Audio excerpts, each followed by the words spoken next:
નમસ્કાર ખેડૂત મિત્રો, આજે 21 જુલાઈ 2026 મંગળવાર અને ખેડૂત સેવા ચેનલમાં આપ સૌનું હાર્દિક સ્વાગત છે।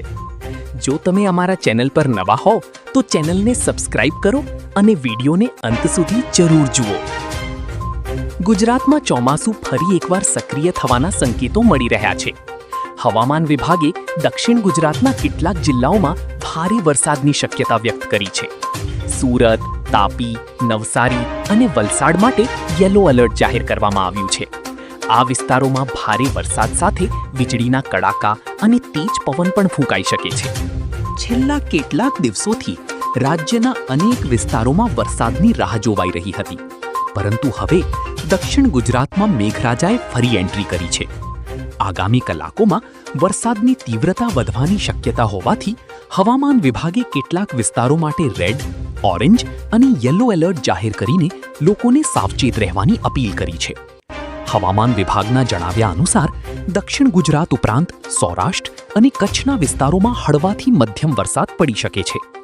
ઉત્તર અને મધ્ય ગુજરાતમાં પણ છૂટાછવાયા વરસાદી ઝાપટા પડવાની સંભાવના છે।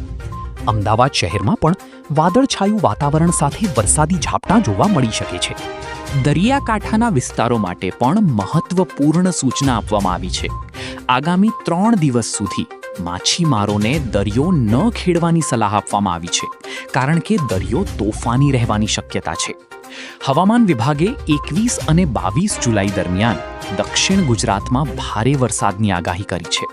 ત્યારબાદ 25 અને 26 જુલાઈ દરમિયાન મધ્ય અને ઉત્તર ગુજરાતમાં વરસાદની ગતિવિધિઓમાં વધારો થવાની શક્યતા વ્યક્ત કરવામાં આવી છે। દાહોદ, પંચમહાલ, છોટાઉદેપુર, અરવલ્લી, મહીસાગર અને સાબરકાંઠા જેવા જિલ્લાઓમાં ભારે વરસાદ પડી શકે છે। નીચાણવાળા વિસ્તારોમાં રહેતા લોકો, ખેડૂતો અને મુસાફરોને સાવચેત રહેવા તેમજ સ્થાનિક પ્રશાસન અને હવામાન વિભાગ દ્વારા આપવામાં આવતી સત્તાવાર સૂચનાઓનું પાલન કરવાની સલાહ આપવામાં આવી છે। હવામાન વિભાગના જણાવ્યા પ્રમાણે હાલ અરબી સમુદ્રમાંથી ભેજયુક્ત પવનો સતત ગુજરાત તરફ આવી રહ્યા છે। બીજી તરફ બંગાળની ખાડીમાં બનેલી એક હવામાન પ્રણાલી પણ ધીમે ધીમે આગળ વધી રહી છે। હાલ તેની સીધી અસર ગુજરાત પર જોવા મળતી નથી, પરંતુ આ બંને પરિબળોના કારણે આગામી દિવસોમાં રાજ્યના વિવિધ વિસ્તારોમાં વરસાદનું પ્રમાણ ધીમે ધીમે વધી શકે છે। મિત્રો, હવામાનને લગતી દરેક નવી અને વિશ્વસનીય માહિતી માટે ખેડૂત સેવા ચેનલ સાથે જોડાયેલા રહો। વિડીયોને લાઈક કરો, તમારા ખેડૂત મિત્રો સાથે શેર કરો અને કમેન્ટ કરીને જણાવો કે તમારા વિસ્તારમાં હાલ વરસાદની શું સ્થિતિ છે। આભાર। ફરી મળીએ નવી હવામાન અપડેટ સાથે। જય હિન્દ, જય જવાન, જય કિસાન।